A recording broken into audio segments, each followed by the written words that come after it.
በቃ ይሄ he was just mocking እየቀለደ ነበር። ጸሎተ ባርቶስ ጸጸጸ አልፋኤል ምናምን ኢቭን ትርጉሙን ሳያውቅ ማለት ነው።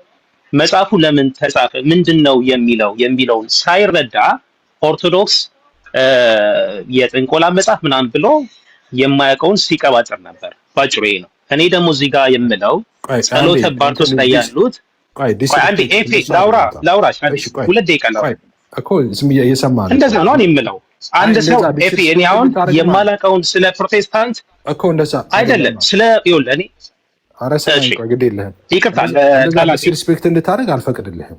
እንደሱ ዲስሪስፔክት እያደረግህ አታውራ ከትልቅ ሰው ጋር በተለይ ነው። ስለዚህ እሱን ተውና ትክክል አይደል አበረም ስህተት ነው የሚለውን እሱን ብቻ አውራና ከዛ በኋላ ወደ ማሳየቱ ትሄዳለህ። እሺ ጎሄድ ኦኬ ጥሩ። እኔ አሁን ምንድን ነው እዚህ ጋር I just want to show አንደኛ ይሄ መጽሐፍ ቅዱሳዊ እንደሆነ እዛ ላይ ያሉት በእንትን ላይ ማለት ነው like ይሰማል አይደለ? አንዴ እንስተካከልና ይሰማል። እሺ እኔ ለማሳየት የፈለኩት ምንድነው በዚህ በጸሎተ ባርቶስ ላይ እዛ ላይ ያሉት አንደኛ አስማተ እግዚአብሔር የሚባሉ አሉ። የእግዚአብሔር ስሞች አስማት ማለት ስሞች ማለት ኔምስ ማለት ነው፣ ሌላ አይደለም። አስማት ማለት አስማተ አብ፣ አስማተ ወልድ፣ አስማተ መንፈስ ቅዱስ፣ የአብ የወልድ የመንፈስ ቅዱስ ስም ኢቭን ኢትስ እንትን ነው። ኢቭን በሄብሪ ቋንቋ የተጻፈ ነው፣ ግዕዝ እንኳን አይደለም። እዛ ላይ የተጻፉ ስሞች አሉ። አስማተ እግዚአብሔር አለ፣ የመላእክት ስሞች አሉ። እነዚህ ስሞች መጽሐፍ ቅዱሳዊ ናቸው። ትርጉሙን ካላወቁ አላውቅም ማለት አንድ ነገር ነው። ግን አንድ ሰው ምንም የማያውቀውን ነገር ዝም ብሎ ከፍቶ አንድን የቤተ እምነት መጽሐፍ የጥንቆላ ነው ምናምን ማለት ታስሮ እንግዲህ አሁን እዚህ ጋር ብዙም ጊዜ መውሰድ ስለማልፈልግ ነው። መጽሐፍ ቅዱሳዊ ነው። ጸሎተ ባርቶስ ላይ ያሉት የእግዚአብሔር ስሞች አሉ። በደንብ ይገልጿል የማን ስም እንደሆነ። የቅዱሳን መላእክት ስም አለ። መጽሐፍ ቅዱሳዊ ነው። አሁን መቀጠል እሺ፣ እሱን ታብራራ። እሺ፣ ወደ ማብራራቱ ትሄዳለህ፣ ታሳይናለህ። ካሜራ አብርተህ እሱን ታሳይናለህ። አሁን አንተ ቅሬታ ምንድነው? መርጌታ ሲናገሩ እዛ ላይ የተጻፉ ያሉትን ጽሁፎች እየተናገሩ ሞክ እያደረጉ ነበረ። እሱ ግን የእግዚአብሔር ስም ለምን አቀረቡት ነው? ኤፊ ለምን አቀረቡት ነው ጥያቄ። ለምን አቀረቡት? አሁን አልፋኤል ኢያኤል ይላል። ምንድነው ነው እኮ ምን ለማለት ፈልገው ነው ይሄንን መጽሐፍ ሲያቀርቡት? እዚህ ጋር ምን ለማለት ፈልገው? ያቀረቡበት ምክንያት ምንድነው? እናንተ መጽሐፍ ቅዱስ ላይ ያለው ስለ ልሳን ስለሆነ እየተነጋገርን ያለ ነው። መጽሐፍ ቅዱስ ላይ ያለው ልሳን እናንተ ማይተረጎም ከሆነ ትክክል አይደለም፣ ከጌታ አይደለም፣ የራሳችሁ ነው፣ እንደዚህ ያላችሁ ትቀልዳላችሁ። የመጽሐፍ ቅዱሱን ልሳን እናንተ ጋር እኮ ጭራሽ የተጻፈም የማይተረጎም ግን ትርጉሙን ሳታውቁት የምትጸልዩት ራሱ ጽሑፍ አለ ብለው ነው ያቀረቡት እሳቸው ሲያቀርቡ። ትክክል። አሁን ግን ከዛ ጋር የሚገናኝ እንደዛም ከሄድክ አንደኛ ቆሮንቶስ ምዕራፍ 14 ላይ አሁን እናንተ እንደምትሉት ቅዱስ ጳውሎስ ለቆሮንቶስ ክርስቲያኖች እኮ ከዛ ጋር የተያያዘ እኮ ነው። ቆይ ኖ ወደ መጽሐፍ ቅዱስማ አንሄድም እንዴ? ወደ ጸሎተ ባርቶስ እንሄድ አይሻልም? ኤፌ የምታደርገው መሰለህ? አሁን አንተ ክስህን ሰምተናል፣ ቅሬታን ሰምተናል። ቅሬታ ምንድን ነው? መርጌታ ሲያቀርቡ መጽሐፉን ሲያቀርቡ እና እዛ ላይ የተጻፈውን ሲያነቡ ትርጉሙን ሳያውቁ ትርጉም የለውም ብለው እንደፈለጉ ተናግረዋል። አሁን እኔ የመጣሁት ደግሞ ትርጉሙን አውቃለሁ ብለህ ነው የመጣኸው። ስለዚህ አሁን ምንድነው የምታደርገው አንተ? መጽሐፉን ትከፍትና ቋንቋው ምን እንደሆነ ከዛ በኋላ ደግሞ ትርጉሙንም አያይዘህ ትነግረናለህ ማለት ነው። እንደዛ ይሻላል አይደል? ዳቆም ምንም ችግር የለውም። ወደዛ እንሂድ። በቃ በትልቁ ላድርግህና አንተ ወደዛ እንሂድ። እሺ መሪ እረፍት ያድርጉ። እርሶ ሚውት ያድርጉትና ካሜራውን አጥፍተው እረፍት ያድርጉ። አሁን እሱ ያሳየ። እሺ አሁን አንተ ካሜራ አብርተህ አሳየ። ከየት መሰለ? በጣም ጥሩ። ከየት መሰለ የሚጀምረው? ኦሪት ዘጸአት ላይ መነሻ ስለሆነ ማለት ነው። ከዛ ወደ ጸሎተ ባርቶስ እመጣለሁ። ይሰማል አይደል? አቤት ምን አልከኝ? ፌስ ከኦሪት ዘጸአት ልጀምርና እግዚአብሔር ለሙሴ የተናገረው አንድ ቃል አለ አይደለ? አሁን ከምትገልጠው ከመጽሐፉ ጋር ተያያዥ ነው የሚያያዝ ነው የሚያያዝ። ምክንያቱም እዛ ላይ ያሉ የመላእክት ኦኬ፣ እዛ ላይ ጸሎተ ባርቶስ ላይ በነገራችን ላይ ጸሎተ ባርቶስ ማለት ባርቶስ በሚባል ሀገር ቅድስት ድንግል ማርያም የጸለየችው ጸሎት ነው ባጭሩ አጠር ስናደርገው፣ ለዛ ነው ጸሎተ ባርቶስ የተባለው። ስለዚህ እዛ ላይ የእግዚአብሔር ስሞች አሉ። ቅድም ያው መርጌታ ወይም ሲናገሩ የነበረው መሀል ላይ የቅዱሳን መላእክት ስም አለ። መነሻው ግን ምንድነው ነው? ኦሪት ዘጸአት ምዕራፍ 23 ቁጥር 20 ላይ ኦሪት ዘጸአት ማንበብ ትችላላችሁ። ኦሪት ዘጸአት ምዕራፍ 23 ቁጥር 20 ላይ የተስፋውን ምድር እንደሚወርሱ ቃል ኪዳን እግዚአብሔር ሲሰጣቸው በመንገድ ይጠብቅ ዘንድ ወዳዘጋጀውልም ስፍራ ያገባ ዘንድ እነሆ እኔ መልአኬን በፊትህ እልካለሁ፣ ራስን ጠብቅ፣ ስማው፣ እምቢም አትበለው፣ ስሜ በእርሱ ስለሆነ እግዚአብሔር ነው የሚናገረው። ስሜ እናንተን በሚጠብቁ እኔ በምልካቸው ለእኔ በሚላላኩ ቅዱሳን መላእክት ስሜ በእነሱ ስለሆነ ስሜ በእነሱ ላይ አለ። የእግዚአብሔር ስም በቅዱሳን መላእክቱ ላይ አለ ማለት ነው። ስሜ በእነርሱ ስለሆነ በእርሱ ስለሆነ ይቅር አይለምና አንተ ግን ቃሌን ብትሰማ ያልሁንም ሁሉ ብታደርግ ጠላቶችን እጥላቸዋለሁ፣ የሚቃወሙንም እቃወማለሁ አለ። መልአኬ በፊት ይሄዳልና እያለ ይቀጥላል። ለዚህ ጸሎተ ባርቶስ ላይ ያሉት አስማተ መላእክት የእግዚአብሔርንም ስም ያለበት ነው ማለት ነው። ባጭሩ እኮ ኢቭን እንኳን ኤል የሚለውን እንኳን አንድ ሰው አይቶ ኢቭን የሆነ ነገር ፊልድ ኮንት ማለት ይችላል። ለምሳሌ እስራኤል አለ። ኤል ምን ማለት እግዚአብሔር ማለት ነው። ልሳነ ግዕዝ አይደለም ኢቭን ይሄ እሺ ህብሬው ነው አይደል? እስራ ማለት ስለዚህ እንቀጥል አሁን እሺ አሁን አንድ የምታደርገው ምንድነው መሰለህ? አሁን ጠቅላላ እንትንን ሰምተናል። ኢስ ኦኬ። አሁን ምንድነው የምታደርግልን መሰለህ? ነገሩን እያጠበብነው እንመጣለን።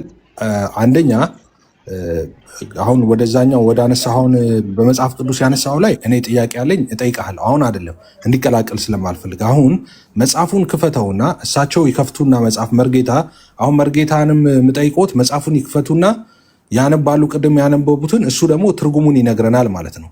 የዚህ ትርጉም ይሄ ማለት ይሄ ነው ብሎ ትርጉሙን ያሳየናል ማለት ነው። ስለዚህ እንደዛ በማድረግ እንተባበራለን። መሪ ያሉ መሪ ጋር ያሉ እሳቸው ጋር ያለው ግዕዝ ነው፣ ልሳነ ግዕዝ ነው። የግዕዙን ነው ያዙት አይደል? ከዛ ምን እተረጉምላቸዋለሁ። እሳቸው እንትኑን ቋንቋው እንትንም ስላልሆነ ቋንቋው ግዕዝኛም አይደለም ደማተር ኦፍ ፋክት ሲነበብ የነበረው ማለት ነው። ስለዚህ መርጌታ አሉ እርሶ? እሺ አሁን መርጌታ እርሱ ትርጉሙን አውቃለሁ ስላለ የቅድሙን መጽሐፈ ባርቶስ ላይ ያለውን ያምጡትና ይክፈቱትና እርሱ ትርጉሙን ይንገረን። እርሶ ይሄ ምንድነው እያሉ ይጠይቁት፣ እሱ ትርጉሙን ይነግሩታል ማለት ነው። በጣም ጥሩ። እሺ ክፈቱት፣ በትልቁ ላሳየ፣ በትልቁ ክፈቱት። እርሶ ግዕዙን ክፈቱት፣ እኔ እተረጉሙልዎታለሁ። ችግር የለው።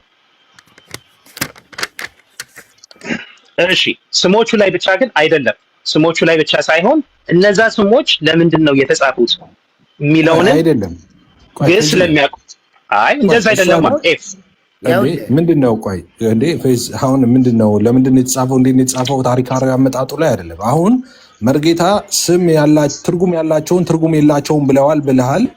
እኔ አይደለም እንደዛ አይደለም። እሳቸው ያሉት ቶታሊ ይሄ this is wrong የማይታወቅ ነው ጥንቆላ ነው ብለው ነው። ስለዚህ እነዚህ ስሞች ለምን ተጻፉ? ከእሳቸው ጋር ለምን አላወራም? ኤፍ ሌላ እኮ አይደለም ግዕዝ ቋንቋ ስለሚያውቁ ግዕዙን ያንበቡ። እኔ አዋይ አይደለሁም እንዴ? ቆይ እኔማ አዋይ ነኝ እኮ እኔ አዋይ ነኝ። ስለዚህ የምታደርገው ምንድነው?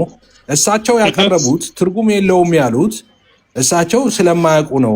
እና እኛ ደግሞ አሁን መርጌታ አላዋቂ ናቸው ልንል ነው ተዘጋጅተናል። አሁን መርጌታ ምንም የማያውቁ ናቸው ብለን ተዘጋጅተናል፣ እሱን ልንፈርጅ ማለት ነው። አሁን አንተ አላልኩኝም ኤፍ እያልኩኝ ያለሁት እነዚህ ስሞች የምንድን ናቸው ነው። ትርጉሙን አውቃለሁ አልክ እኮ አሁን እኮ ልተረጉም ነው። እሳቸውማ አያውቁትም እኮ ትርጉም የለውም እኮ አሉ እኮ እሳቸው። አይ ከላይ ጀምረው ምንድን ነው እነዚህ ስሞች ምንድን ናቸው? አሁን እነዚህ ስሞች ምንም ይሁኑ አንተ ምን እሳቸው ትርጉም የለውም ሲሉ አረ ትርጉም አለው ትርጉሙን አውቃለሁ። በጣም ይቅርታ አንዴ ከመሪጌታ ጋር ላውራና ከላይ ጀምረው ግዕዙን ያንብቡት። ለምንድን ነው የተጻፈው የሚለውን ትርጉሙ ራሱ ስለሚሰጣቸው በጣም ትንሽ እምቅድመ ዓለም ለሚለው አሁን ጠያቂውን እምቅድመ ዓለም የሚለውን ቆይ ይኸውልህ ኤፊ አንዴ እምቅድመ ዓለም ከሚለው ጀምሩ። ይኸውልህ አሁን ምን መሰለህ እምቅድመ ዓለም የሚል አለ አይደለ? እምቅድመ ዓለም የሚል አለ ጀምሩ። አሁን ምንድነው የመላእክት ናቸው የሚካኤልን በለው የሩፋኤልን በላቸው የአብን በላቸው የመንፈስ ቅዱስን በላቸው ትርጉሞቹን ልትናገር ነው። ዋናው ትልቁ ነገር እነዚህ እምቅድመ ዓለም ብለው ጀምሩ። አዳምጥ፣ መጀመሪያ ስማኝ። እስካሁን እኮ ስታወራ ቆይታል አይደለም እንዴ? ተፈለገ የመላእክት ስሞች እሙንቱ የመላእክት ስሞች ብሎ የሚካኤል ስሞች ብሎ ከዛ ሄርናኤል ኡርናኤል ሲል ይሄ ማለት ነው ብለህ እንድትነግረን ከፈለገ የማን ስሞች ናቸው? እነዚህ የሚካኤል ስሞች ናቸው፣ ወይም የመንፈስ ቅዱስ ስሞች ናቸው፣ ወይም የአብ ስሞች ናቸው፣ ወይም የወልድ ስሞች ናቸው ይበለን። ምን ማለት ነው? ኡርናኤል ሲል ምን ማለት ነው? አሚስ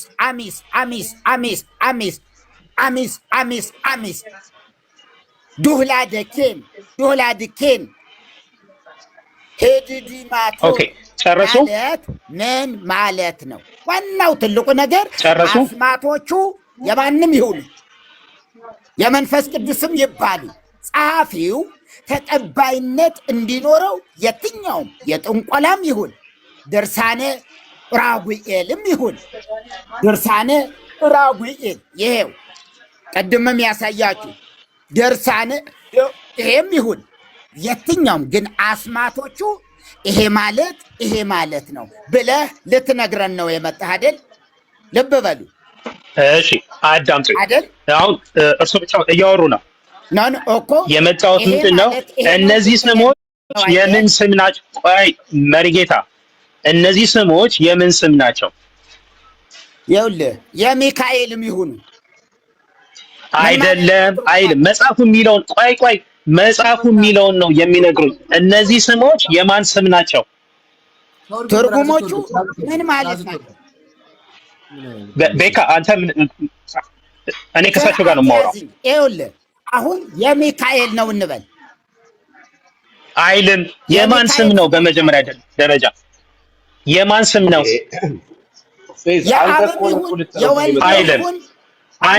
አይልም። ዋሹ። የሚካኤል ስም አይደለም። የሚካኤል ስም አይደለም። ዋሹ የሚለው ድንገሩት። አንድ ጊዜ ሁላችሁም አንድ ጊዜ መሀል ላይ ልግባ። ቆይ ምን ፌዝ እንዴ የምንድን ነው ስም ሲሉ የሚካኤልም ይሁን የአብም ይሁን ሲሉ የሚካኤል አይደለም ትላለህ። እሳቸው የሚካኤል ነው አሉ እንዴ? የሚካኤልም ይሁን ይሁን የአብም ይሁን የማንም ይሁን እያሉ ቆይ አስጨርሰኝ፣ ሐሳቤን ልግለጽ አስጨርሰኝ እኮ እሳቸው እያሉ ተርጉምልኝ አንተ ያሉ ድል ሲሰጡ አንተ መልሰህ ደግሞ የማን ነው ትላቸዋለህ። እሳቸው ምን አሉ መሰለህ እኮ እሳቸው እኔ አላቀውም ትርጉሙን ካወቅ አንተ ንገረኝ ብለው እኮ ነው የመጡት። አንተ ደግሞ ትርጉሙን አውቃለሁ እናገራለሁ ብለህ እኮ ነው የመጣኸው። ልቀጥል ነኝ? እሺ፣ በጣም ጥሩ። አሁን እናንተ ልሳን የምትልቁ ይሄ ምንድን ነው? ልሳነ ግዕዝ ነው። በማህበር አንጸልየው፣ በግል የሚጸለይ ነው አይደለ? ትርጉሙን የማያውቅ ቢኖር ለራሱ ይጸልይ የሚለውን የቅዱስ ጳውሎስን መልእክት በደንብ ነው እኛ የምንተገብረው። ለምሳሌ ይሄንን አንድ ላይ ሆይ ላይክ ይሄ በግል የሚጸለይ ጸሎት ነው ሲጀምር። ምክንያቱም እዚህ ላይ ያሉት የልሳነ ግዕዝ ትርጉም ስለማይታወቅ በዛ መሄድ ይችላል። ቀደም ስትዋዩ ነበር ስለማይታወቅ ማለት በቃ አለቀ ማለት ነው። ቆይ አይደለም ቆይ አንድ አስጨርሰኝ። ስለዚህ ትርጉሙን የማይተረጎም ወይም የሚተረጉም ባይችል ለራሱ ይጸልይ። ስለዚህ ሁሉም ሰው የሚጸልየው ለራሱ ነው፣ በግል የሚደረግ ጸሎት ነው። እኛ ግን ቢያንስ እዚህ ላይ ያሉ ስሞች የአብ ይሁን የወልድ ይሁን የቅዱሳን መላእክት ይሁን አውቀን ነው የምጸልየው። እኔ ስጸልይ እነዚህ ስሞች የእግዚአብሔር አብ አንዳንዱን ለምሳሌ ትርጉሙን አውቃለሁ። ለምሳሌ አልፋ ምን ማለት ነው? ኤል ምንድን ነው? እግዚአብሔር። አልፋ እንደውም ምንድን ነው የሚለው 60 የሚሆኑ አሁን ቅድም እሱ የከፈተው ወደ 60 ናቸው።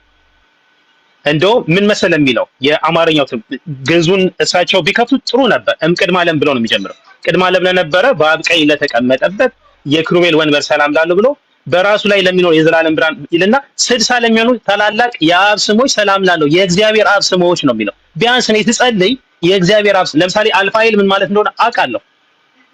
አልፋ መጀመሪያ አይደለ? ኤል እግዚአብሔር መጀመሪያም መጨረሻም እሱ ነው። አልፋና እኔ ነኝ ይላል።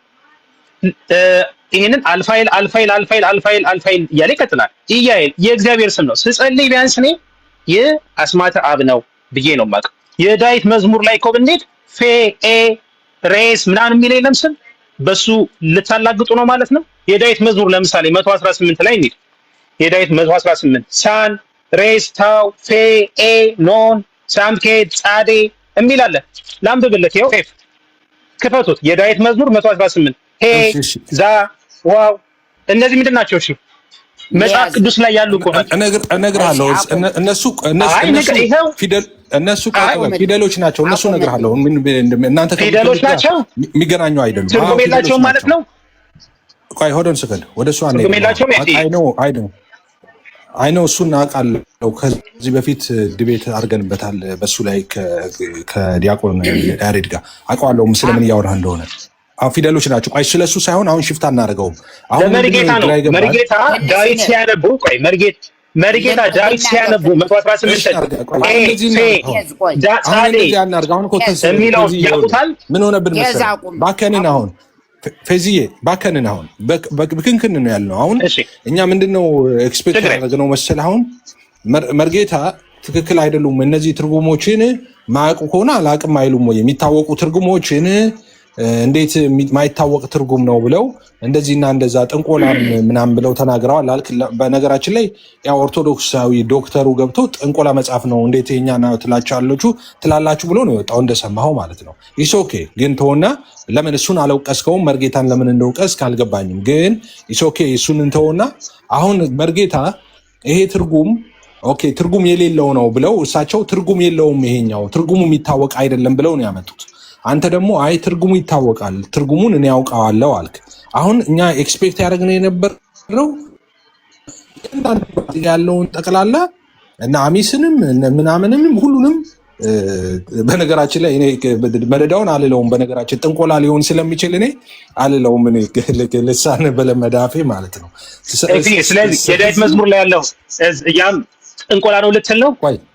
እነዛ ፊደሎች እኔ አሁን ጥንቆላ ነው አላልኩም። እኔ ቆይ አንዴ ጥንቆላ ነው አላልኩም። አንድ ጊዜ ስማኝ። አሁን እኔ ጥንቆላ ነው አላልኩም። ያላልኩትን አትበል። አሁን እኔ ያልኩ ያለሁት ትርጉሙን አውቀዋለሁ ብለሃል። መርጌታ ደግሞ አያውቁትም ትርጉሙን። አሁን ጣታቸውን እየጠቆሙ የሚያሳዩህን አንተ መተርጎም ትችላለህ ወይ ነው። እነዚህ አሁን ይህንን ተርጉምልኝ የሚሉህን መተርጎም ትችላለህ ወይ ነው። ትችላለህ። መልስና መተርጎም ትችላለህ። ላበባ እኮ አዳምጠኛ በቃ እድል ሰጠኝ። ስለዚህ ለሚታወቅ አሁን አንድ ደቂቃ ምስል ምንም ችግር እኔ በቂ ነው። ሲጀምር በደንብ እሰጥሃለሁ። እንደ ልብህ አውራ። ኖ ወይ እሺ ችግር የለውም። ቅድም ምን ብያለሁ?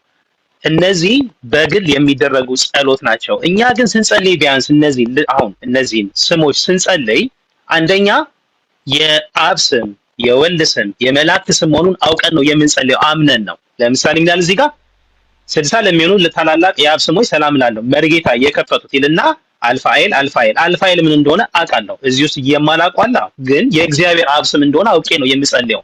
በፕሮቴስታንት ግን የሚደረገው በእናንተ የሚደረገው ትርጉሙንም አታውቁትም፣ መጽሐፍ ቅዱሳዊም አይደለም፣ አይተረጎምም። እኛ ግን ስንጸልይ ቢያንስ ይሄ አስማተ አብ ብዬ ነው የምጸልየው፣ የአብ ስሞች ብዬ ቢያንስ አንደርስታንድ አደርገዋለሁ። ቆይ ስለዚህ ትርጉሙን አላውቅም። እኔ እዚህ ጋር የምጠራቸውን በሙሉ የአብ ስም ነው ብዬ እጠራቸዋለሁ አልክ። የአብ ስም ነው ያልከው በምን ሀገር ቋንቋ ነው የአብ ስም የሚሆነው? በምን ሀገር ቋንቋ ነው? በጣም ጥሩ። ቤተክርስቲያን ስላለችኝ ቤተክርስቲያን ስለምቀበል ማለት ነው። ህብሪው ነው ለምሳሌ ህብሪው ነው አልፋኤል ይኸው ምንም ችግር የለውም እኮ። ለምሳሌ አልፋኤል ምን ማለት ነው? በቃ መልስ በነገራችን ላይ የመልስ አስቀያሚ የለውም። በነገራችን ላይ መልስ ነው። በቃ አንተ ለምሳሌ በምን አልፋይል ምንድን ነው በቃ ቤተክርስቲያን ስላለችኝ በቃ ባላቅም እቀበላለሁ። ቤተክርስቲያን እንዳለችኝ ነው። ክርስቶስንም ያወቅሁት አይደለም ይሄውና ክርስቶስንም ያወቅሁት በቤተክርስቲያን ነው። በቃ ችግር ክርስቶስን ያስባወቀች ያስተማረች ቤተክርስቲያን ነው። እኛ አንቀየምም። ትርጉሙን ከፈለክ ግን አዳምጠኝ ኤፌ ትርጉሙን ከፈለክ ለምሳሌ አልፋኤል አልኩ እኮ አልፋኤል ይሄ የአብ ስም ነው ይላል። አልፋ ምን ማለት መጀመሪያ መጨረሻ የሚሆነው እግዚአብሔር ነው። ስለዚህ ኤል እግዚአብሔር ማለት ነው። እያለን እንቀጥላለን። የእግዚአብሔር ስሞች ትልና እችኛዋን ልበላት ትላለህ። ከዛስ ይኸኛው ስትባል አይ ባላውቀውም ትርጉሙ ቋንቋውን ታውቃለህ ወይ? ቋንቋውንም አላውቅም። የእግዚአብሔር ስም መሆኑን እንዴት አወቅህ? ቋንቋውን ሳታውቅ አይ ቤተክርስቲያን ብላኛለች፣ ስለዚህ ይቀበላለሁ፣ ቤተክርስቲያን ብላኛለች አልክ። ታዲያ እንደሱ ለማለት እኮ እኛ አሁን ትርጉሙን አውቀዋለሁ ማለትም አይጠበቅብህም፣ መግባትም መከራከርም አይጠበቅብህም ነበር እኮ። ምክንያቱም የቤተክርስቲያኒቷ መጽሐፍ እንደሆነ አውቀናል። ለዓለም ሁሉ ለህዝብ ሁሉ ነግራለች። ጭራሽ አሳትማ መጽሐፍ አድርጋ አውጥተዋለች። ስለዚህ ምንም አስፈላጊ አልነበረም አንተ አሁን መከራከርህ ማለት ነው። ቤተክርስቲያኒቷ ብላለች በቃ ብላለች ለማለት ምንም አርጊመንት አያስፈልግም። ቤተክርስቲያኒቷማ ብላለች ቤተክርስቲያኒቷ ብለው ነው የገቡት። እሳቸው ግን መከራከሪያቸው ምንድን ነው? ይሄ ቋንቋ በቃ ትርጉም የሌለው ቋንቋ ነው፣ ስለዚህ የሚታወቅ ቋንቋ አይደለም አሉ። እኛ ደግሞ አውቃለሁ ስትል አንተ ደግሞ እኛ ፊደሎቹን ታውቃለህ ብለን ነበር። ነው ይሄ የእግዚአብሔር አብ ስሞች የሚለው ብቻ በቂ ነው። ምክንያቱም የእናንተ ልሳን ምንም ትርጉም ስለሌለው ማለት ነው። የዳዊት መዝሙር ላይ እሺ፣ ለምሳሌ የዳዊት መዝሙር 118 ላይ እነሱን ቃላቶች ነው የምትላቸው አሌፍ፣ ቤት፣ ጋሜል፣ ዳሌጽ የሚል አለ። የዳዊት መዝሙር 118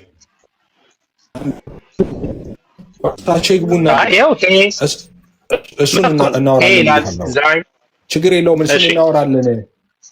እሱን እናወራለን። አንተ እንደምትለው አይደለም፣ አሳስተዋል። እሱ ምን እንደሆነ እነግርሃለሁ። እስከዛ እንዳትሳስ ፊደል ነው ያለው። አንድ ጥያቄ ልጠይቅህ። እናንተ እንደምትሉት አይደሉም። ቆይ ወደዛ አንገባም። አይደሉም አውቃለሁ። የተከበረ ስሞች ናቸው፣ የተከበሩ ስሞች ናቸው አውቃለሁ። ያንን ግን የምጠይቅ ካንተ አሁን ለምሳሌ በፕሮቴስታንት ያለው ልሳን መጽሐፍ ቅዱሳዊ ነው? የማይተረጎም ልሳን ነው። እኔ እኮ ልሳን ተናጋሪ እኮ ነኝ። የማይተረጎም ከሆነ ቅዱስ ጳውሎስ ሲናገር በማህበር ዝም ይበል ይላል። ግን በየመዝሙሩ በየእንትኑ ማለት ማህበሩ የማያውቀውን ልሳን ነው ፓስተሮቹም ሆነ አንዳንድ ዘማሪያን የሚናገሩት። ይሄ መጽሐፍ ቅዱሳዊ ነው ወይ?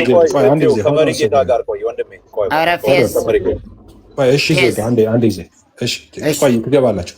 እሺ መርጌታ ወደ እርሶ እመጣለሁ። በአጭሩ ያንተ ምንድን ነው ከስርዓት አንጻር አሁን ስክሪፕቸራል ላይ ያለውን እንትን ትክክል አይደለም ነው አይደለም ሳይሆን እያልክ ያለው አንተ አሁን አክቹዋል መሬት ላይ ያለውን ነገር አነሳና የመጽሐፍ ቅዱሱ ነው አይደለም። ኦፍኮርስ የመጽሐፍ ቅዱሱ ልሳን ነው የምንናገረው። ከዛ በኋላ አንተ አልክና በማህበር መካከል ተርጓሚ ከሌለ ዝም ይበላ ይናገር ይላል። እናንተ ደግሞ ቸርቾች አንዳንድ ቪዲዮዎች ላይ እንደምናየው ተርጓሚም ሳይኖር ዝም ብለው በልሳን ረጅም ሰዓት በጉባኤ መካከል ይጸልያሉ። እና እንዴት ነው? ኦኬ ይሄ የስነ ስርዓት ጥያቄ ነው አሁን የምታነሳው። እሱን የስነ ስርዓት ጥያቄ ደግሞ እኛ ከአንተ ቀድመን እኮ እናነሳለን። ልክ ሐዋርያው ቅዱስ ጳውሎስ እንደውም የጌታ ትእዛዝ ነው ብሎ ነው የተናገረው። የጳውሎስም ትእዛዝ አይደለም፣ የጌታ ትእዛዝ ነው። ስለዚህ በጉባኤ መካከል ተርጉም ከሆነ ልሳን ጮክ እያለ እንደዚህ ሰው መድረክ ላይ ምናምን ዘመሩ ትክክል አይደለም። ሚዲያ ላይም እንደዛ ትክክል አይደለም። እኛ በራሳችሁን ግዙ እያልን የስርዓት አምላክ ነው እንደሚል ጳውሎስ በቃ እግዚአብሔር የስርዓት አምላክ ነው እና በስርዓት መሆን አለበት። ሶሻል ሚዲያ በልሳን አትጸልዩ፣ ለራሳችሁ ጳውሎስ እንደሚለው በቃ ለራስህ ስትጸልይ በመልካም ታመሰግናለህ፣ ጥሩ ነው፣ ራስን ኤዲፋይ ታደርጋለህ፣ ታንጻለህ። ግን በጉባኤ እያለ እንደሚናገረው እንደዛ ጥንቃቄ ያስፈልጋል እንላለን። እኛ ከእናንተ ቀድመን እኮ እኛ ከውጭም እስኪመጣ አንጠብቅም እኮ አራሚ። እኛ ሶሻል ሚዲያ ላይ በልሳን የምትጸልዩ እንደዚህ በቃ በልሳን መጸለይ ካማረሽ ሶሻል ሚዲያ ከፍተሽ አይደለም ፕላትፎርም ታብታብ አድርጉ እያልሽ አይደለም። በቃ ሚዩት አድርጊና ሄደሽ ቤድሩም ጸለይሽ ነው በልሳን ወይ ላይቭን አጥፊ በቃ ሄደሽ ተንበርከኪና በልሳን ጸልይ ካማረሽ። አይ ቲክቶክ ግን መጥቼ ያገለግላለሁ ከሆነ በተገለጠ ቃል ጳውሎስ እንደሚለው በተገለጠ ቃል መተሽ 2 ጥቅስ ብታነቢ ነው ሰው የሚጠቀመው። አለበለዚያ በልሳን 7 ሰዓት ብታወሪ ማንም አይጠቀምም። ጳውሎስ እንደሚለው ማለት ነው ማንም አይጠቀምም። ለምስጋና አሜን አይልም። ስለዚህ ተውን እንላለን እኛ። አሁን ያነሳ አንተ የሥነ ስርዓት ጥያቄ ነው። እሱን እኛ ድሮ ጀምሮ እናነሳለን። አሁን እና ከዚህ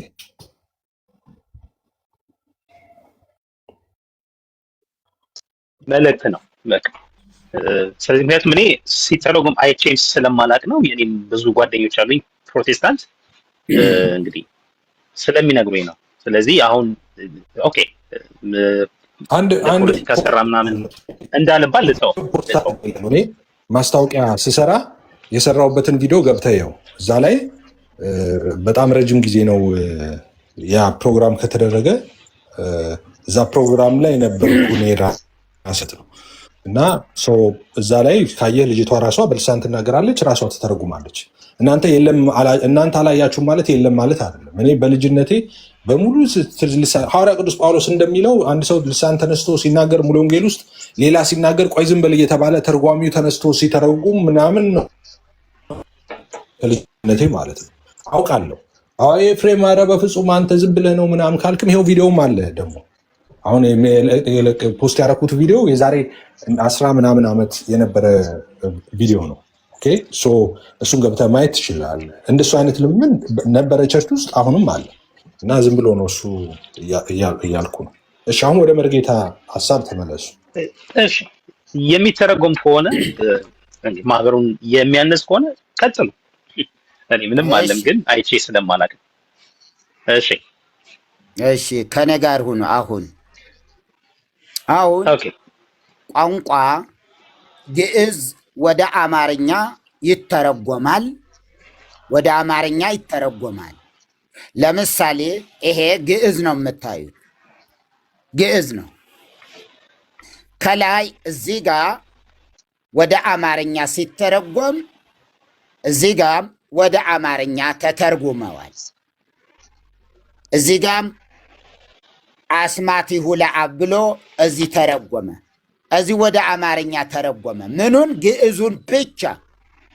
አስማቱስ እንዳለ ነው የሚያስቀምጠው፣ እንዳለ ነው የሚያስቀምጠው። አሁን አስማት ምን ማለት ነው? መሪጌታ አስማት ምን ማለት ነው? አስማት ማለት ስሞች ማለት ነው። የግዕዝ እዚህ ጋር የሚያዩት ቆይ አናግረኝ። አንተ 40 ደቂቃ እኮ አወራ። አሁን ትዕግስት ስጠኝ፣ አንድ 20 ደቂቃ ላውራ። እሺ አሁን ምንድነው? በደንብ ታገሰኝ። አሁን ምናልባት ማሳቀል የሚል መጽሐፍ የኔን አንብበህ ከሆነ 424 ገጽ ነው። በብዙ አስማት ማለት ምን ማለት እንደሆነ በደንብ አድርጌ የዘረዘርኩበት። አሁን እዚህ ጋር ምን ብያለው? እዚህ ጋር ይሄ ግዕዝ ነው፣ ይሄኛው ፓርት ግዕዝ ነው፣ ይሄ ደግሞ አማርኛ ነው። ከዛ እዚህ ጋር ግዕዝ ስለሆነ የሚተረጎም ነው፣ ልሳነ ግዕዝ ስለሆነ ዘለዓለም ሲል የዘለዓለም ይኸው የዘለዓለም ብርሃን ዘለዓለም ያለው ይተረጉመዋል። እዚህ ወደ አስማቶቹ ሲገባ ግን እንዳለ ነው የሚያስቀምጠው። ለምንድን ነው? ትርጉሙ አይታወቅም። የአጋንንት ይሁን ከላይ የሚካኤል የሚበል የአብ የሚበል ብያቸዋለሁ። አጋንንትም እኮ ሳጥና ኤል ነው እኮ አይደል? ኡርና ኤል አለ። ይሄ ኡርና ኤል የሚባል ጋኔን ቢሆን አይ ጋኔን አይደለም ልትለኝ ትችላለህ? አይደለም። ምን ማለት ነው ኡርና ኤል ማለት? አሁን ወደ ትርጉሙ መሪ አይደለም። ወደ ቆይ ይኸውልህ፣ እርሱ እኮ ችግሮት ፈን አዳምጡኛ። ኡርና ኤል ማለት ማዳመጥ አለቦትም። ስለዚህ እሱ ምን ማለት ነው ብለው ጠይቁ እንጂ ይሄ የእንትን ስም ነው መብት የለውም ነው። አሁን መልሱን አውቃለሁ ብለሃል። መጽሐፉ ኡርና ኤል ማለት ምን ማለት አይደለም። ቆይ ቆይ መጽሐፉ ላይ እነዚህ የሚያሳዩኝ ስሞች የማን ስም ነው የሚለው? መጽሐፉ ላይ ያሉ ስሞች በመጀመሪያ የማን ስም ነው? እየተደማመጥና መሪ እንዴት መጽሐፉ ላይ እኮ ነው ያለ ነው። መጽሐፉን ሲጽፉ ሲተረጎሙት ግዕዙን ወደ አማርኛ ሲተረጎሙት ቆይ ግዕዙን ወደ አማርኛ ሲተረጎሙት አትሰማም እንዴ? ዝም ብለህ አንተ ብቻ ነው የምትናገረው። ለምሳሌ ልንገሮት፣ ለእኔ መልስ ስጠኝ። እርሶ ብቻዎትን እያወሩ እኮ ነው። ለምሳሌ ልንገሮት፣ እስራኤል የሚለው እስራኤል በህብሬው በአማርኛ በእንግሊዝኛም አንድ ነው አይደል? እስራኤል የሚል የለም። እስራኤል ምንድን ነው? የምን ቋንቋ ነው እስራኤል የሚለው? እስራኤልን አልጠየቅኩም። እስራኤል ምንድን ነው ቋንቋ እኮ ምንድን ነው? ወደ አማርኛ ነው አልተረጎመም። ኧረ ፌዝ እንዴ! ከአባት ጋር እንደምታወራ ሰው አድርገህ ረጋ ብለህ የሚጠይቁን ብቻ መልስላቸው። ለምሳሌ ጣታቸው ጋር ያለው ምንድን ነው ትርጉሙ? በቃ ንገራቸው። በቃ አለበት። ብራዘር ሚት ማድረግ ሁለት ሶስት ሰው ማይክ እኮ ሚት ለምን አታረግም? ቤካ እኔና እሳቸውም የምናወራው አይደለ? ማን ላይ ለምን ትገባላችሁ? እሳቸው መመለስ አለባቸው። ታዲያ መጽሐፉ ላይ ነው የምናወራው አይደለ? ኧረ በል ዝም በል። ስታበዛው ነው የገባ ነው። ሀይ ቁጭ ብለን ሰማን እንዴ? የጠየቁን መልስ። ፌዝ ፍቹን ታውቀዋለህ አታውቀውም? ፍቹን ከእርሶ ጋር የምንነጋገረው መጽሐፉ እነዚህን ስሞች ማን ነው የሚለው? ለምን አይናገሩም? እርሶ ታውቀዋለህ አታውቀውም? እነዚህን ስሞች መጽሐፉ የማን ነው የሚለው? ምን ማለት እንደሆነ ታውቀዋለህ አታውቀውም? አሚስ ማለት ምን ማለት ነው? አያችሁ እንዳለ አሚስ አሚስ አሚስ። እዚህ ጋዝ አማርኛው ላይ ያው ራሱ ዲህዲኪን ለማንበብም አይመችው እንኳን ለመተርጎም። ዲህዲኪን አሚስ አሚስ አሚስ ሄርናኤል ሄርናኤል ሄርና ይህ ሁሉ ኮተት። የሚገርማችሁ አንድ ነገር ተናግሬ ልጨርስ። በዚህ በአስማት መጻሕፍት ላይ በአስማት በጥንቆላ መጻሕፍት የምናውቃቸው የአጋንንት ስሞች በጸሎት መጻሕፍት ላይ ጥቅጥቅ ብለው ሞልተው ነው ያገኘኋቸው። እኔ በጸሎት መጻሕፍት ላይ ይኸው አውቃለሁ አለ። ይኸው ግዕዙ እዚህ ጋር ተተረጎመች። እቺ ሁለት እንትን ላይ እቺ 1 2 3 ከዛ ቀጥሎስ አስማት ነው። ኡርናኤል ማለት ምን ማለት ነው? ዮዳኤል ማለት ምን ማለት ነው? ሄርናኤል ምንድን ነው? ኤርናኤል፣ ኡርናኤል፣ ሄርናኤል። አሚስ አሚስ አሚስ አሚስ አሚስ አሚስ አሚስ ዲህዲክን ኤልጌ ቁጲ ሁዱዲ ማታሮ እንኳን ማንበብም አይችል መተርጎም አይደለም እኮ እችን አያነባትም። ተውት መተርጎም ይቅርና። ስለዚህ ትልቁ ነገር ይሄ ዋና ጸሎት የተባለ ነው። ሆራ ሐይቅ ነው ሊለን ይሆን? ዲ ምን ማለት ነው? ወይ ዲ ኒ ለውላ ዲ ካባ አልፋ። እሺ የግሪክ ፊደል ይበለን። ኒ ዮዳ ዮሪ ሆሪ ድልዳ ኦሃዲ ያች ኦሃዲ ምን ሊለን የው እንዳለች አማርኛዋ በግዕዝና በአማርኛ የለም። ስለዚህ እንኳ ይኸው መጽሐፉ ስክሪንሾት አድርጉት። ይህ ነው። ይሄ ደግሞ ዋና የታወቀ ድርሳነ እንትን መልክዓ ራጉኤልን አላቅም የሚል ሰው ካለ በጣም እንዴት የሚገርም ሰው ነው። ይኸው ጸጸጸጸጸጸጸጸ 7 ጊዜ ዮ 7 ጊዜ ከከከከከከከከከ 7 ጊዜ እየሳቅ አይመስልም? ረረረረረረረረረ ይሄንን ይዞ ሰው ጳውሎስን ይተቻል እንዴ?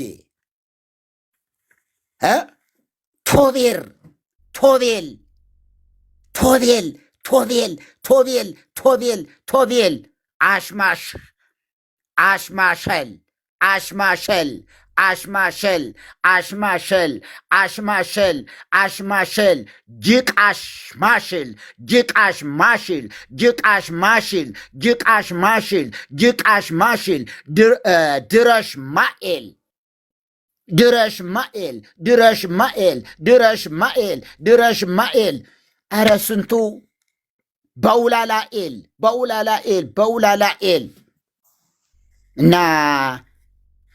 ይኸው ይህ ኡራኤል ሂዳችሁ ግዙት። ራጉኤል መርካቶ ራጉኤል ሂዱ፣ እስክሪንሾት አድርጉትና ይሄ መጽሐፍ አለ ወይ በሏቸው። ንዋየ ቅድሳት መሸጫ ላይ ቅድስት ማርያም ሂዱ፣ ንዋየ ቅድሳት መሸጫ ላይ የኦርቶዶክስ ቤተ ክርስቲያን ንዋየ ቅድሳት መሸጫ ላይ ሂዱ። እዚያው ነው የምታገኙት፣ እዚያው ታገኙታላችሁ። ሌላ ቦታ አታገኙትም። መካነ ኢየሱስ ጋር ብትሄዱ አታገኙትም። መስጊድ ጋር ብትሄዱ አታገኙትም። ቸርች ላይ ብትሄዱ አታገኙትም። ያለው የት ነው? አውደ ነገሥት ቤተ ክርስቲያናችን ነው የምሸጠው ብለው አልተናገሩም እንዴ? አቡነ አብርሃም የሀገረ ስብከቱ የጠቅላይ ቤተ ክህነት ስራ አስኪያጅ መርጌታ። አውደ ነገሥት ግን በቤተ ክርስቲያኒቷ የተወገዘ መጽሐፍ ነው አይደል መርጌታ? ማን ነው የሚያወግዘው? ምን መጽሐፍ ላይ? የጥንቆላ መጽሐፍ ነው አልተባለም እስከዛሬ ድረስ? ማንም ሲናገር ሰምቻለሁ አንድ አስተማሪ። የሌለው የለም። አሁን እኮ ችግሩ ምን መሰለ? የጸሎት መንፈስ የሌለው ህዝብ ሁሉ ነው እኮ አሁን ስለ ጸሎት ሊተቸን ወይም ደግሞ ሊናገር የሚችለው እንጂ ይህ በአማርኛ የተጻፈ ይሄ ነው እንዴ? ጸሎት ማለት ጸሎት እንደዚህ ነው እንዴ? እስኪ በአማርኛ ላንብብላችሁ። ጸሎት እንደዚህ ከሆነ ላንብብላችሁ። ይሄው የዘወትር ሰይፈ ሥላሴ ዘዘወትር ሰይፈ ሥላሴ። ሁሉም ሰው ይሄን የሌለው አንድም ሰው አታገኙም። መዝገበ ጸሎት። እንዲያውም ይሄ ዋና ትልቁ የገዳማውያን ጸሎት ሰይፈ ሥላሴ ምን ይላል?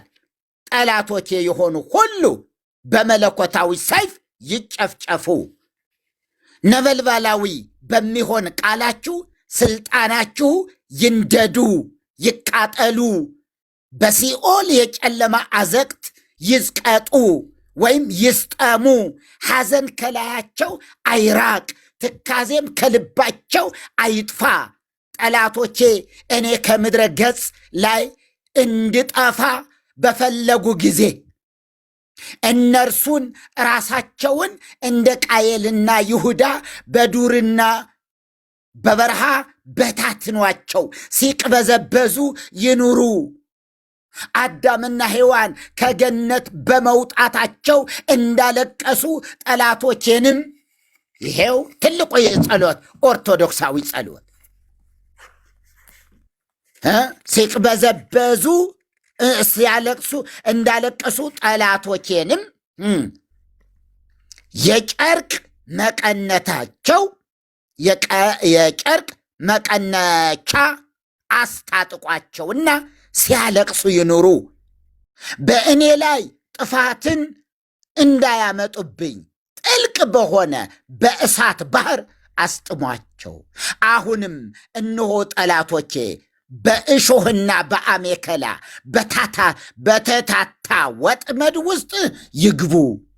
ልዩ ሦስት አብ ወልድ ወመንፈስ ቅዱስ ሆይ ልዩ ሦስት አብ ወልድ መንፈስ ቅዱስ ሆይ ለእኔ ለባሪያችሁ ፍጹም ይቅርታን ታደርጉልኝ ዘንድ እማልዳለሁ።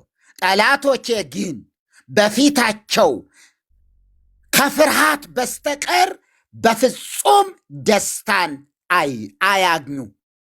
ወንጀለኞች እንደሚታሰሩ እጅ እግራቸውን በእሳት ሰንሰለት እሰሯቸው እንጂ። ዳግመኛም ቀድሞ አዳም ከነ ልጆቹ በሲኦል ጨለማ እንደተከበበ ኃይለኛ ጸሎት ነው ይሄ። ኃይለኛ አባቶች የሚጸልዩት እነርሱም የመከራ ጨለማ ይክበባቸው። ጠላቶቼን በውሾች ማደሪያ አሳድሯቸው። የምታስፈራዋን ያችን የእሳት ባህር አታሻግሯቸው። በእሳት ቀስት ፍላጻ ንደፏቸው። ልዩ ልዩ ደዌና መቅሰፍት ይታዘዝባቸው። የምህረት ዝናብ ጠል አይውረድላቸው። የሕይወት ቃል አትመልሱላቸው። ልዩ ሶስት አብ እንዲህ እያለ ነው በምድራችን እየተደገመ ያለ። መሪ ከታች አሜን እያሉ ነው። እና ታዲያ ጸሎታቸው የእጃቸው ላይ ያለ መጽሐፍ ነው ያነበብኩት። አሜን ካላሉ ታዲያ ምኑ ኦርቶዶክሳውያን ሆኑ? እኔ ኮሜንት እያየሁ እየሳኩ ነበር። አይ ሴጣንን ነው የሚልም ኮሜንት አለ። ኧረ በጭራሽ እንዴ! ሴጣንን ነው የሚለው ጋር ያሳቀኝ። እኔ ሴጣን ነው እያልኩ ሲያነቡ ሴጣንን ከትቼ እያነበብኩ ነበር እና ያልቅሱ ምናምን ቦታ የሚለው ጋር ስደርስ እኔ ራሴ በሳቅ አደጋስኩኝ። ከዛ ቆም አልክ አይደል? አይመችም። ለሰይጣን የሚሆን አይደል? ለሰይጣን የሚሆን ይሄን እርሱ አሁን ያነሱትን ጸሎት አንድ ልጅ ኦርቶዶክሳዊት ልጅ ጠይቃ አስታውሳለሁ የዛሬ 2 ዓመት ምናምን እና እስቲ መልሱልኝ ምናምን ብላ ቪዲዮ ሰርታ ልጸልይ ስል ይህንን አገኘውና እንዴት ነው እንደ ክርስቲያን እንደዚህ ብዬ መጸለይ አቃተኝ ብላ ቪዲዮ ሰርታ ነበረ አንድ እህት ማለት ነው። እና አሁን ይሄ ሀሳቡ እንዳያችሁት ይሄ ትክክል አይደለም፣ የአዲስ ኪዳን ትምህርትም አይደለም። ጌታ ምን እንዳለ ታውቃላችሁ፣ የሆነላችሁን መንፈስ አላወቃችሁም ነው ያለው። በአዲስ ኪዳን የሚያሳድዷችሁን መርቁ ነው አይደል? እውነት ነው። ጠላቶቻችሁን ውደዱ ነው። ይሄ ምን ያመጣል ትላለህ ኤፍዬ? ምን ያመጣል በምድራችን በአገራችን? ምንድን ነው የሚለው? አንዱ አንዱን ሲረግም እያንዳንዱ መጽሐፍ ይሄን ይዞ ሲሄድ መንገድ ላይ ስታየው ካልገሰጽከው እዚህ ውስጥ ያለው መርገም በሙሉ ማን ላይ ነው የሚያርፈው? ጎረቤቶች ላይ። ማን ላይ ነው የሚያርፈው? ህዝባችን ላይ። ይኸው እመቤቴ ማርያም ሆይ፣ የፈጣሪ እናቱ እመቤቴ ማርያም ሆይ የዘወትር ጥበቃሽ እንዳይለየኝ፣ በምጓዝበት ተጓዢ፣ በማድርበትም ሁሉ ማደሪያሽ በዚያ ይሁን። በምናገርበትም ጊዜ ተናገሪ፣ በምሰማራበትም ተሰማሪ። ጎዳናዬን አስተካክለሽ አሳምሪ። በክፉ የሚመለከተኝን የጠላቴን የልቡን ሐሳብ ዘርዝሪ። ክፉ ምክሩንም ብትንትን አድርገሽ ከህሊናው ሰውሪ። አንደበቱን እሰሪ። አየኸው፣ ብዙ ሰዎች ዱዳ የሆኑ ሰዎች፣ መናገር የማይችሉ መስማት የማይችሉ ሰዎች ስታዩ የዚህ ጸሎት መጽሐፍ ውጤት ናቸው።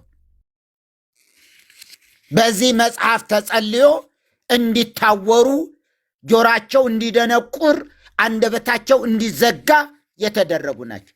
ያው ድንግል ሆይ የልጅሽን በረከት በእኔ ላይ አዝንሚ። የሚጻረረኝን የሚቃወመኝን ማን? ሰው። ያው የሚቃወመኝን ሰይጣን አይደለም፣ የሚቃወመኝን ሰው አፉን ለጉሚ፣ አንደበቱን ዲዳ አድርጊ፣ ጉሮሮውን ዝጊ፣ ጆሮውን አደንቁሪ፣ ኃይሉንም አድክሚ። በልጅሽ መለኮታዊ ሰይፍ አንገቱን ቆርጠሽ ጣይ። በላዩ የሚያንዣብበውን የጠላት ዲያብሎስን ክንፍም ስበሪ። እንዲህ እያለ ይሄዳል። ስንቶቹ የደነቆሩ ሰዎች አሉ። መሪ ጥያቄ ልጠይቆት። በኦርቶዶክስ ቤተክርስቲያን ላይ እንደነዚህ አይነት መጽሐፎች ማለት ከመጽሐፍ ቅዱስ ጋር ከመጽሐፍ ቅዱስ ሀሳብ ጋር ፈጽሞ የተጣሉ መጽሐፎች እና ልምምዶች መጽሐፍ የጀመሩት መቼ ነው? ከመቼ ጀምሮ ነው እንደዚህ የሆነው? ጊዜው በእርግጥ ይታወቃል? በውል እንደዚህ መበረዝ የጀመረበት ጊዜ? በአብዛኛው መጽሐፍቶች እንዲህ አይነት መጽሐፍት የተጻፉ በዘርዓ ያዕቆብ ዘመነ መንግስት ነው። በአፄ ዘርዓ ያዕቆብ በተለይም ሰፋፊ በርካታ የሆኑ ገድላትና ድርሳናት በዘርዓ ያዕቆብ ዘመነ መንግስት እየተጻፉ ናቸው። በቤተ ክርስቲያኒቱ ከጥንት ከዚህ ከዮዲት ጉዲት ዘመነ መንግስት በኋላ 40 ዓመት ስትገዛ ወደኋላ 12 ዓመት ወደፊት 12 ዓመት አምጥተህ 40 ዓመት ግዛቷ ላይ ወደ 60 ዓመት አካባቢ ያለው ህዝብ ምንም አይነት ክርስቲያናዊ ህይወት ያልነበረው ህዝብ ነው። ስለዚህ እርሷ ከሞተች በኋላ ልብ በሉ፣ እርሷ ከሞተች በኋላ ቤተ ክርስቲያናት በሙሉ ወድመው ነበረ። ብዙ ካህናት ታርደው ነበረ። ብዙ መጻሕፍት እንዲቃጠሉ ተደርገዋል። ብዙ ንዋየ ቅድሳት ተቃጥለዋል። በዮዲት ጉዲት ዘመን ማለት ነው። ከዚያ በኋላ ዮዲት ጉዲት ከሞተች በኋላ ግን ጉዲት ያሏት እነሱ ናቸው። ቅጥል ዮዲት ነው ስሟ እና ጉዲት ጉደኛ ማለት ነው። እና እንደዛ ብለው አወጡላት። እሷ ከሞተች በኋላ ቤተ ክርስቲያናት ሲሰሩ ንዋየ ቅድሳት የለም፣ ጧፍ የለም፣ ሻማ የለም፣ ዘይት የለም፣ አልባሳት የሉም፣ መጻሕፍት የሉም። ስለዚህ ምን ማድረግ ጀመሩ ደብተራዎች? ታምረ ማርያምን የጻፈ ያጻፈ የደጎሰ ያስደጎሰ ያነበበ ያስነበበ አያችሁ፣ እንትና የሚባል መጽሐፍን ያነበበ ያስነበበ እንዲህ ብለው ከዛ ጧፍ የሰጠ በመንግሥተ ሰማያትን እቀበለዋለሁ፣ በመንግሥተ ሰማያት ብርሃን አበራለታለሁ። አየኸው፣ ምን ለማድረግ ታስቦ ነው ጅማሬው? ንዋየ ቅድሳት ስላልተሟላ በቤተ ክርስቲያኒቱ ንዋየ ቅድሳቱን ለማሟላት ህዝቡ በሙሉ ልብ ወይም ደግሞ በስጦታ ሊያመጣ ስለማይችል መንግሥተ ሰማያት ለመውረስ ሲባል ይህንን ማድረግ ተጀመረ። ከዚያን ጊዜ ጀምሮ እስከ ዛሬ ድረስ ገብርኤል አባቴ ጧፍ እሰጥሃለሁ፣ ገብርኤል አባቴ ሻማ እሰጣለሁ፣ እንዲህ ተስያለሁ፣ ትንሿ ጣቴን ቆርጬ እሰጥሃለሁ፣ እንዲህና እንዲያ ካደረክልኝ ገብርኤል አባቴ። ደብረ ዘይት አለው አንድ ሰው በጣም ትልቅ እንትን አላቸው፣ ድርጅት አላቸው፣ ይታወቃል። ስማቸው ባልጠቅሰው ደስ ይለኛል። ገብርኤል አባቴ ይህና እንዲህ ካደረክልኝ ትንሿን ጣቴን ቆርጬ እሰጥሃለሁ ብለው ቆርጠው የሰጡ አባት አለ።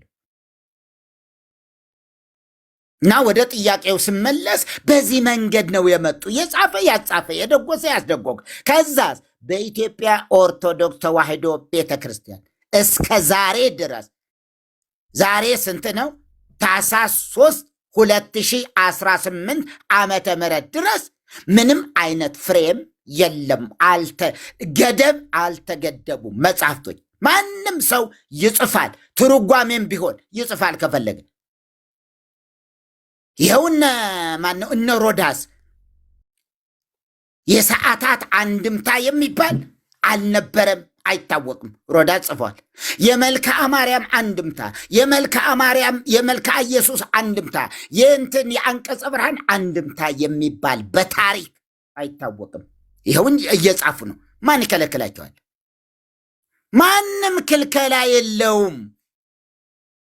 ይልቁንም እነ ሮዳስ በጣም የታወቁ ናቸው። እነ አማን የሉም እንጂ በሕይወት የሉም። እኒህም አሁን ይኸው እዚህ የምታዩቸው በጣም በመራሪስ አማን በላይ በጣም የታወቁ ናቸው። አስማት ነው የሚጽፉት። ይህን እዩት። ማንበብ አልችልም። ይሄን አሁን ይሄ ማንበብ አልችለው። ይኸው በጣም የታወቁ አባት ናቸው። እንግዲህ የታወቁ አባት እንግዲህ ማን ጻፈው? ማን የጻፈውን ታዲያ? ቤተ ክርስቲያን ያጻፈችው ማን አለ ታዲያ? ማን አለ? ልታሳትመው ትችላለች በማተሚያ ቤቷ። ትንሣኤ ዘጉባኤ ማተሚያ ቤት በትንሣኤ ማተሚያ ድርጅት አማካይነት ማንም ሊያሳትም ቤተ ክርስቲያኗ ያመነችባቸውን ልታሳትማቸው ትችላለች። ግን አዘጋጅታው ነው አይደለም። ታምረ ማርያም በትንሣኤ ዘጉባኤ ማተሚያ ቤት ታተመ ማለት ቤተ ክርስቲያኒቱ አዘጋጅታ አቀረበችው ማለት አይደለም። የላትም። እንደዚህ የተለመደ አይደለም። ቤተ ክርስቲያን ናት ወይ? የለም። አውደ ነገሥት እዛው ነው የሚሸጠው። ይሄ ፓርቶስ እዛው ነው የሚሰጠው። ይሄ እዛ ነው የሚሸጠው። ይሄም እዛው ነው የሚሸጠው። ይሄም እዛው ነው የሚሸጠው። ይኸው ይሄም እዛው ነው። ይሄም ይኸው ምኑ መጽሐፍቶች ይኸው ማዕት አሉ። በቃ ይኸው አለ። እነዚህ ሁሉ እነዚህም ይሄው እዚህ ጋር ዋና አስማት ያለባቸው መጽሐፍት ናቸው። እና በእንደዚህ አይነት የመጡና ምናልባትም በተለይም ደግሞ በዋናነት የሚታወቀው ደቂቀ እስጢፋኖስ የሚባሉ የእስጢፋኖስ ልጆች ማለት ነው። ደቂቀ እስጢፋ ከፊለ ስም ነው። ኤፋ ኤፊ እንደሚባል እስጢፋኖስ ደግሞ እስጢፋ ስለሚባል ደቂቀ እስጢፋኖስ ይባላሉ። እነሱ ከወንጌል በቀር ለማርያም ስዕልም ለመስቀልም ስግደት አይገባም ብለው ያስተማሩበት ወቅት ስለነበረ 15ኛው መቶ ክፍለ ዘመን እነሱን መቃወም የሚያስችል እያንዳንዱ ደብተራ እንዲጽፍ ተዘጋጀ፣ ታዘዘ። ከዛ ጻፉታ። የአስማት መጽሐፍት ሁሉ በየጠጅ ቤቱ የሚነበብ ነው እኮ በጣም ብዙ ነው። እና በዚህ መንገድ ነው የመጡ። አሁንም አሉ። አሁንም የቤተ ክርስቲያኒቱ ሊቃውንት ናቸው። ምንም ይሏቸው የሚጽፏቸው ተቃውሞ አለ እንዴ? የለም። ይኸው እርግማን አይደለም እንዴ? ሰይፈ ሥላሴ ይኸው ያነበባቸው የህሊና ጸሎት የሌለው ኦርቶዶክሳዊ አለ እንዴ? አታገኝም። ስለዚህ እመቤቴ ሆይ ጉሮሮውን ዝጊው፣ አንደበቱን እሰሪ፣ እግሩን ስበሪ እያለ ማይጸልይ ኦርቶዶክሳዊ ምኑ ኦርቶዶክሳዊ ሆነው ታዲያ የህሊና ጸሎትን ካላነበበ? ስለዚህ እንደዚህ ባለ መንገድ ቀስ በቀስ የመጡ ናቸው ለማለት ፈልጌ ነው። ለምሳሌ አንድ ምሳሌ ተናግረን፣ አርሴማ አሁን ነው የመጣችው። በማርያም ቀን ማህሌት ሲቆም መልክዓ ማርያም አለ። በሚካኤል ቀን ማህሌት ሲቆም መልክዓ ሚካኤል አለ።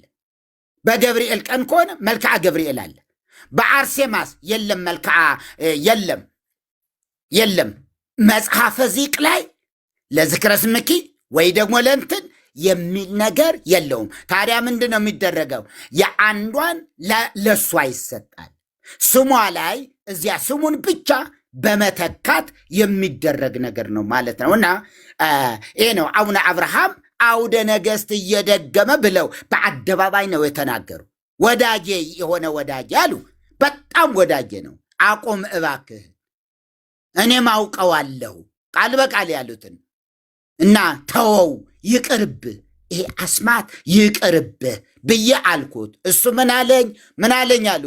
ይሄማ በምንም መንገድ አልተወውም፣ ይሄ አልተወውም አለኝ ብለው የጠቅላይ ቤተ ክህነት ስራ አስኪያጅ በነበሩበት የዛሬ ዓመት እንደዚህ ብለው ተናግረው ነበርና አብዛኛው መጽሐፍቶቹ በዚህ መንገድ የመጡ ናቸው ለማለት ነው። የአሁኑን የሰማነውን በዝነሳድርብን ማለት እችላለሁ። ተባረኩልኝ። ስለዚህ ይሄ ጥያቄ ከዚህ በኋላ የሚነሳ አይመስለኝም። ኤፍዬ ይሄ ልሳን ይህንን አምጣላቸው፣ ይሄን አሳያቸው። ይሄን ትጸልዩ የለም ወይ? ማንም በግለሰብም ይሁን በግለሰብ ሆነ በማህበር ጉዳዩ የማህበር እንትን መሆኑ አይደለም። በቤተ ክርስቲያን መቅደስ ነው የሚነበበው። ማህሌት ሆኖ ነው የሚያነበው። ማህሌት ላይ ቆሞ ነው የሚያነበው። እዛ ቅኔ ማህሌቱ ላይ ወይም ቅድስቱ ላይ ቆሞ ነው የሚያነበው። ምን እያለ? አንገቱን ስበሪ፣ ምክሩን ዘርዝሪ፣ የሚጣላኝን ሰው በማለት ጭምር። መጽሐፍ ቅዱስስ ሚረግማችሁን ሁሉ አፍቅሩ ጸላእተክሙ፣ ጠላቶቻችሁን ውደዱ። አንሰ እብለክሙ፣ እኔ ግን እላችኋለሁ ጠላቶቻችሁን ምን በሉ? ውደዱ እያለ የፍቅር ንጉሥ፣ የፍቅር ጌታ የሆነው ኢየሱስ ያስተማረን ይሄ ነው። ከዚህ የተነሳ ቤተ ክርስቲያንም ጠላቴ የምትለው ሰው የላትም። ክርስቲያን የሆነ ሰው ጠላቴ ብሎ የሚረግመው ነውር ነው፣ አይራገምም። ነውር ነው። ተባረኩልኝ። እግዚአብሔር ይባርካችሁ። በጣም ጥሩ ነው። እግዚአብሔር ስላወሩ እድል ከሰጠኝ ጥያቄ እንጠይቃቸው። ወጥተዋል፣ እሳቸው ተናግረው ወጥተዋል። ለምሳሌ ይዋሹታል። ስለ ማህሌቱም ስለ ጸሎቱም ያው ዋሽተው ነው የወረዱት እና ማስረጃም ሌላ ስለ ደቂቀ እስጢፋኖስ አወሩ እና አንዱት ማን ነው እንደዛ የምትለው? አንዱት ነህ እንዴ? አይ መርጌታ እኔ ነኝ። መርጌታ በጣም ውሸት ነው ሲያወሩ የነበሩት እንዳለ ዋሽተው ወጡ እኮ። ቆይ እንደሱ አይደለማ። አሁን እሳቸው ከዋሹ ማስረጃ ይዛችሁ ነው እናንተ። እንደዛ አይደለማ። እሳቸው ራሱ ማስረጃ አላቀረቡም እንጂ አንተ ሲጀመር እኮ እያወሩ ያሉት ዝም ብሎ ክስ ነው። ለምሳሌ ጥንቆላ ነው አሉ። ጥንቆላ ያሉበትን እስቲ ያሳዩ። እስቲ ምንድነው ጥንቆላው? ለምን አያሳዩም? ጥንቆላውን ሳያሳዩ ለምን ይሄዳሉ? የትኛው ነው የሚያስተምራቸው? እሰጥሃለሁ። አንድ ጊዜ ቆይ እድል እሰጥሃለሁ። እሺ አንድ ሚቱ አድርግና ፌዝ መጀመሪያ ላውራየውን እያለ ስለሆነ ስለዚህ ለዲያቆን ፌዝ ልስጠውና እሱ ያውራና ከዛ ስታወሩ ሪስፔክት አድርጋችሁ አውሩ። እሺ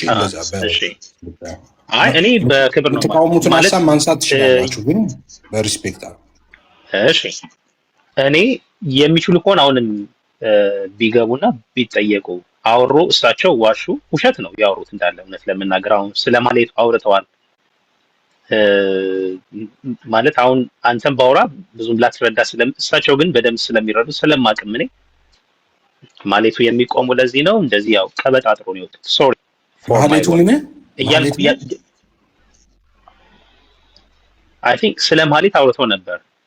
ማሌት ሲኖር መልካ ሚካኤል የሚባል አለ፣ መልካ ማርያም የሚባል አለ። ግን ያ ቃለ እግዚአብሔር ምን እንደሚል ስለ ማሌቱ ልክኛ ምንድነው ሰዓታት ማሌት የምንቆመው ቅድስት ድንግል ማርያም ወይም ቅዱሳን መላእክትን ለማመስገን እንደ አነጋገራቸው ደግሞ ከሆነ ለማምለክ በሚመስል መልኩ ነው። ግን እንደዚህ የሚችሉ ከሆነ አሁን እንደዚህ አድርግ ፌስ አሁን እሳቸው ስለሌሉ ንጽጽር ሳይሆን አሁን እሳቸው ያሉት እንደዚህ አይደለም እንደዚህ አይደለም ሳይሆን አንተ አሁን የራስን ትክክለኛ ነው የምትልበትን አይ እኛ እንደዚህ ነው ዲያቆን ለምሳሌ ልንገርህ እንደዚህ ነው ብለህ የራስን ሀሳብ ብቻ አስቀምጥ። ቅድም ሲናገሩ ለምሳሌ የህሊና ጸሎት ያው አንዳንድ አይ ቲንክ የህሊና ጸሎት ላይና ሰይፈ ስላሴ የሚባል ላይ እዛ ላይ ሲያነቡ ነበር እና እኛ ጸሎት ስናደርግ አንዳንድ ቃላቶች አሉ። ለምሳሌ አጥፋ ወይም አጥፊው አጥፋልን እንደዚህ አይነት ቃላት የምንጠቀሙ ለሱ አይደለም። እሳቸው ጀስት ህሊናቸው እያወቀ ጀስት በቃ ኦርቶዶክስን ለማሳጣት ኢቭን በፕሮቴስታንት ለመወደድ ብለው ነው የተናገሩት እንጂ ማንኛውም ጸሎተኛ ስንጸልይ አሁን ቅድም ኢቭን የዳዊት መዝሙር ላይ እኮ አለ አይደለ? ዳዊት እኮ አንዴ ያቁም አንዴ። አሁን ይሄ ነገር ነው አየህ፣ ለመወደድ ብለህ ለመወጣት አሁን ሌላ ነገር ውስጥ ገባህ። አሁን ለፕሮቴስታንት ለመወደድ ብለው ምን ፕሮቴስታንት ቢወዳቸው የሚጠላቸው ምን እንደዛ አሁን ሀሳብን ስታነሳ በሎጂክ አንሳ። ጥሩ ይኸውልህ፣ ምንም ይሄ ሎጂክ የሚያስፈልገው አይደለም። ያ ጸሎትኛ ስንጸልይ እንደ ክርስቲያን እንደ ኦርቶዶክስ የተማርነው ከመምህራንም የምንማረው ቤተክርስቲያንም ያስተማር የምንጸልየውን ሁሌም የምንጸልየው ጸሎት ጠላታችን ዲያብሎስ ብቻ ነው፣ ጥንተ ጠላት የምንለው ማለት ነው። እንደ ፌዝ ምን ያልክ ነው? ቅድም ካዲያ ለሰው ይሄን ሰው እያለ አሁን ለማርያም የሚጸልየው ጸሎት አይደለም ሰው ብለው አሳዩን አይደል? የሰው ጠላቱ ማን ነው? በመጀመሪያ ደረጃ ያው ጸሎቱን እኛ ስናደርግ እናንተ ይኸውልኛ ኦርቶዶክስ ማይንድ ሴት ስላለ እንደዚህ አይነት እንደሚለው እኮ አነበብን እኮ እኛ አይደለም እንዴ አብረን ሰው እኮ ነው እንደዚህ ኧረ ሰው ይላል ሰው ብለው ሰው የሚል ካስ አይልም። እሺ መርጌታን አስገቡልኝ። እሺ መርጌታ ይግባ አንዴ እዚህ መርጌታ ይግባ። አስገባቸው። መርጌታ አሉ ከሌሉ ስልካቸው ያላችሁ ሰዎች ከወጡ ደውሉላቸው። እንዴ አየን እኮ አይደለም እንዴ ባይናችን እኮ ሰው አይደለም አሳይተውናል። ሰው የሚል አሳይተው አስገባቸው። እኔ ልደውልላቸው አይተናል። መሪጌታ ካላችሁ ፕሊዝ ተመልሳችሁ ነው። መሪ ካሉ እስቲ ላኩልን ድጋሚ ግቡ። ከሌሉ ግን ከወጡ ስልካቸው ያለ ሰው ካለ ደውሉላቸው። አንድ ጊዜ ይመለሱ። እኛ አነበብን አይደለም እንዴ ቪዲዮውን እኮ ታዩታላችሁ። ኦኬ ኤፊ እሺ፣ አሁን እሱን ተወና እዚህ ጋር ጊዜ መውሰድ ስለሌለብን ነው። ግን እኔ ጀስት ሀሳቤ ልንገር ብዬ ነው። እንደ አንድ ኦርቶዶክስ ያንን ጸሎት ስንጸልኛ ሰዎችን ግደሉ፣ ፍለጡልኝ እንደዚህ ለማለት አይደለም። በቃ ጥንተ ጠላታችን የሁሌ ጠላታችን ሰይጣንን ነው ወይም ሰራዊተ ሰይጣን። አልቀበልም። ይሄ እንደዛ መንፈስ ሆነን ነው እኔ አልቀበልም። እኛ ስንጸልይ እንደዛ ነው የምልህ። አይ እኔ እንደዛ ነው የምንጸልየው። እኔ ኦርቶዶክሳዊ ሆኖ እያሰበ አይ ግን ኤፍሬምን ቁረጥልኝ የምለው እኔ ሰይጣንን ቁረጥልኝ ለማለት ነው ትላለህ እንዴ? አይ እንደዚህማ ይኸውልህ ኤፊ በእንደዛ መንፈስ ሆኖ ማለት የሚጸልይ ኦርቶዶክሳዊ የለም። ላይ እያስታወሰ ያናደደውን ወይም የተቀየመውን ወይም ደግሞ መጉዳት የሚፈልገውን ኢማጂን በእግዚአብሔር ፊት ቆሞ ጠላታችን ውደድ ተብሎ የተሰበከ ህዝብ በእንደዚህ መንፈስ ሆኖ አይደለም ወይም በእንደዚህ ማይንድ ሴት ሆኖ አይደለም የሚጸልየው። መቀበል አለመቀበል ኢትስ አፕ ቱ ዩ።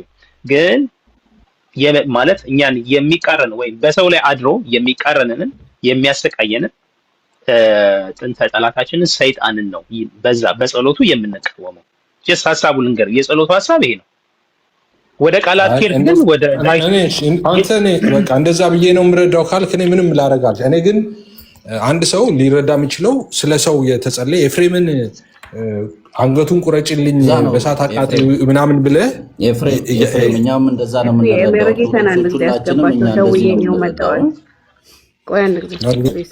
ጌታ መጥተዋል። መጥተዋል። ደውዬላቸዋለሁ። ያው አንድ ቁጥር የጻፉን አስገባቸዋለሁ። እሺ አንድ ጊዜ ላስገባቸው። እሺ እንዴ ምክንያቱም እኛ ያልነውን ነገር ነው እንትን ያልከው ፌዝ እኛ ያስነበቡንን ስለ ሰው አይደለም ማለት። አሁን ደግሞ መልሰት ትመጣና እንደዛ ቢልም እኛ ማይንድ ሴት ይሄማ እኛ አሁን እኛ እንደዚህ ማቴዎስ ቆሮንቶስ ፌዝ ዝም ብለህ ስታየን እኛ አፍንጫው ላይ ንፍጦ የደረቀ ሞኝ ነው እንዴ ምን መስል እንዴ? ይሄማ ትክክል አይደለም። አሁን መርጌታ የጠራኑት ለመሰሉት ቆይ አንዴ ይሰጣል። አሁን አንዴ ይሰጣል። ከሳቸው ጋር አንዴ ላውራ አንዴ ጊዜ ታወራላችሁ። ቆይ አንዴ እንዴ እኔ አይደል እንዴ መርጌታ እንዲያስመጣውት አንድ ጊዜ ቆይ እኔ ልጠይቃቸው። ኧረ ቆይ አንድ ጊዜ እንዴ እሳቸው ኦርቶዶክስ ስለነበሩ እኔ ልጠይቃቸው። አይጠይቃቸውም። ቆይ የመጡበት ምክንያት ኖ አንተ አትጠይቃቸውም። ምንም እኔ ነው የምጠይቃቸው የመጡበትን ማለት ነው። መርጌታ ምንድነው? ይቅርታ አድርጉልን ከወጡ ማረፍ የህሊና ጸሎት ጋር ነው የሚሄዱት። እሺ የህሊና ጸሎት ጋር ነው የሚሄዱት። ኢየሱስ ጌታ ነው። መርጌታ ቀድም ሲያነቡ ተከራክረን የጠራነው እሱን የጠራነው ለምንድን ነው? ቅድም ሲያስነብቡን ሰው ሚል ይህን ሰው ሚል አስነብበውናል እና ለሰው ነው የሚል ነገር ማለት ነው። አይ ለሰው ነው የሚል ነገር አለ ስንል ጥያቄን አስተካክል። የህሊና ጸሎት የህሊና ጸሎት ኧረ ቆይ አንዴ ቆይ እኮ አዳምጠኝ። አንዴ ብቻ አዳምጠኝ። ለምንድን ነው የምትገባው? እኔ ላውራና ከዛ በኋላ አንተ ትገባለህ እኮ። ጥያቄ አይደለም፣ ጥያቄ እየቀየርከው ስለሆነ አዳምጠኝ። ኧረ ስለ ጥያቄን እየቀየርከው ነው። ኧረ ስለ እግዚአብሔር እኮ አንዴ ጥያቄ እየቀየርከው ነው እኮ። እሺ አዳምጠኝ እኮ ነው ያልኩህ። ሌላ እኮ አይ ኖ እኮ ልጠይቅ። አዳምጠኝ 30 ሰከንድ። እኔ ነኝ የምጠይቃቸው፣ አንተ አትጠይቃቸው። መርጌታን አሁን እኔ ነኝ የምጠይቀው። እሺ የህሊና ጸሎት ነው። አሁን ሚውት አደርጋለሁ። የህሊና ጸሎት ብቻ ነው የሚያወጡት። ጥያቄ ካለ ሌላ ጥያቄ ጠይቃቸው። እኔ አሁን መርጌታን አንተ አይደለም ጥያቄ እኔ ነኝ የምጠይቃቸው። የህሊና ጸሎት ላይ የህሊና ጸሎትን ያውጡት። ሌላውን አላልኩም። ቆይ አንድ ጊዜ አሁን እኔ ነኝ ጥያቄ የምጠይቃቸው፣ አንተ አይደለም።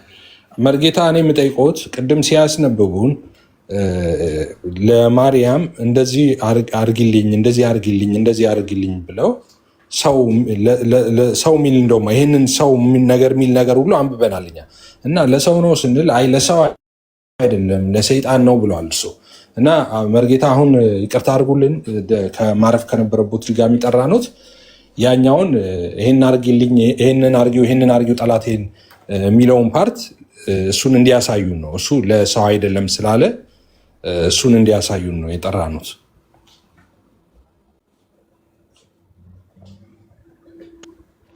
አንዴ ላስተካክልክ እኔ 30 ሰከንድ ያ ሁሉም እየሰማ ስለሆነ አሁን ቆይ በጣም ይቀጥላል። 30 ሰከንድ የህሊና ጸሎት ይክፈት።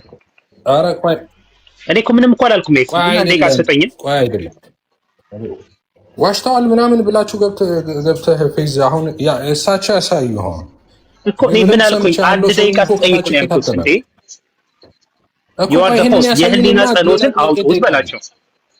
እኔ ያልኩት እሺ የህሊና ጸሎት እሺ የኔን ጥያቄ ሳይመልሱ በቃ አሳዩን። መርጌታ ይቀጥሉ። ሚውት ኖት መርጌታ የህሊና ጸሎትን አውጡት። ቀጥሉ። ኧረ አለ ይታያል መርጌታ ምን ይላል? አሉ ይሄንን ምን ይላል? የህሊና ጸሎት መሪ እሺ እስክሪንሽት አድርጉት፣ ሁላችሁ እስክሪንሽት አድርጉት። ይሄን አድርገው አንተ። እሺ ላንብብላችሁ፣ አንብቤ እጨርሳለሁ። እሺ ልጆች ትንሽ ረበሽከን እያሉ ነው። እሺ ድንግል ሆይ እየተደረገብኝ ነው፣ ላይቭ ሪፖርት እየተደረገ ነው። እሺ ያው እየተቆራረጥክ ነው። አንድ ጊዜ መርጌታ አንዴ እየተቆራረጥክ ነው። ጋይስ ፕሊዝ ይቀጥሉ። መርጌታ ሪፖርት እየተደረገ ነው። ይቀጥሉ። ሪፖርት እየተደረገ ነው። ታፕታፕ አድርጉ ጋይስ። በጣም ነው የሚቆራረጠው። የኤፍሬም ድምፅ አይሰማም ጋይስ። ተባረኩ፣ ጸጋ ይብዛላችሁ። እየሰማም ያንን ደግሞ አብረን እናገልግል።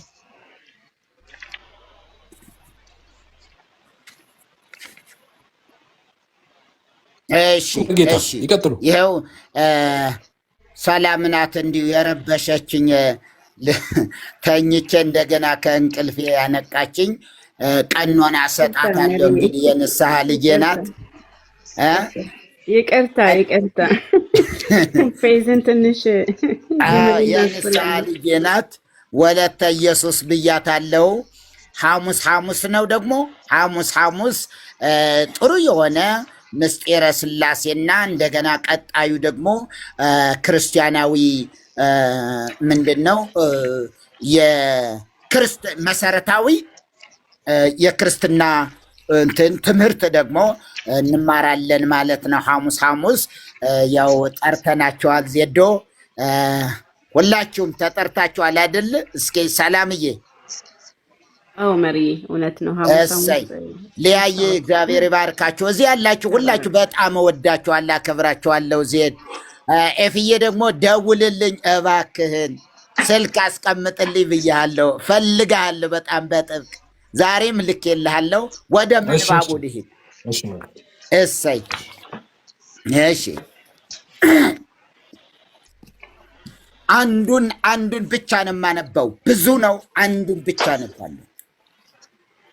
ለጠቢብ ሰዓቲ ቃል ትበቆ ስለሚል ወላ አብድ መዘለፍኮ ገሰጽኮ በምንትኑ ይሰማዓከ አላ ዘነበረ ያፈቀረከ ይጸልዓከ ስለሚል መጽሐፍ አንድ ቃል ብቻ ላንብብላችሁ። ድንግል ሆይ የልጅሽን በረከት በእኔ ላይ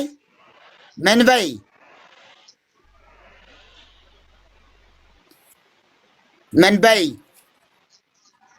አዝንሚ የሚጻረረኝን የሚቃወመኝን ሰይጣን ይላል። ሰው ነው የሚል የሚቃወመኝን ሰው አፉን በቃ መርጌታ ጨርሰናል። በቃ በሰላም ወደ መኝታው ሂዱ። ተባረኩ። አፉን ለጉሚ፣ አንደበቱን ድድ አድርጊ፣ ጉሮሮውን ዝጊ። ማን ነው የሰይጣን ጉሮሮ የሚዘጋ? የቱ ጋር ነው? በቃ ጨርሰናል። መርጌታ ጨርሰናል። በቃ ጨረስን። እሺ አይ እዛው ላይ አይ በቃ ይረፉ። አይ ኖ መርጌታ ይረፉ። በቃ እኔ አሰጧቸው። እንግዲህ ወደ ምኝታ እየሄዱ ነው። ከዛ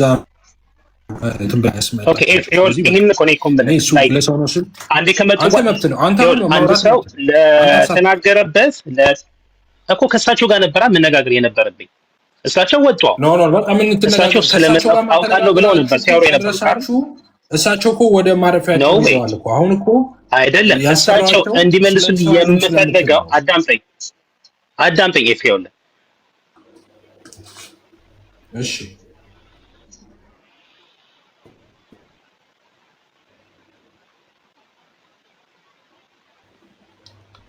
እኔ ጋር ነው የተቋረጠው ፌዝ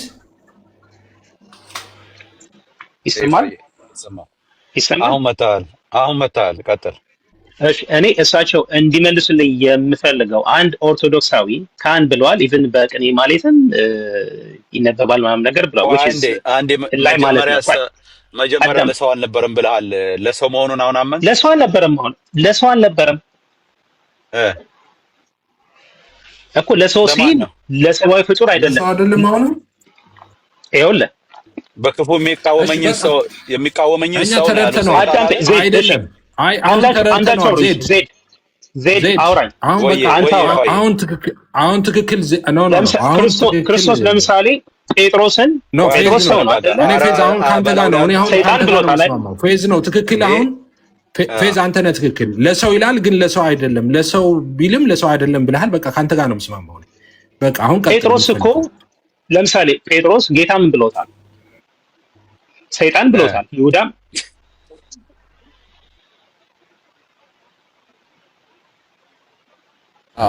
ሰይጣን ነበር ማለት ነው። ኦኬ ፌዝ ቀጥል። ለነገሩ የቤተ ክርስቲያን ትምህርት ፌዝ ትቀጥላለህ። የቤተ ክርስቲያን ቆይ አንዴ ዜድ የቤተ ክርስቲያን አስተምሮ ሰውን እንደዚህ አድርግልኝ ብላ አላስተማረችም።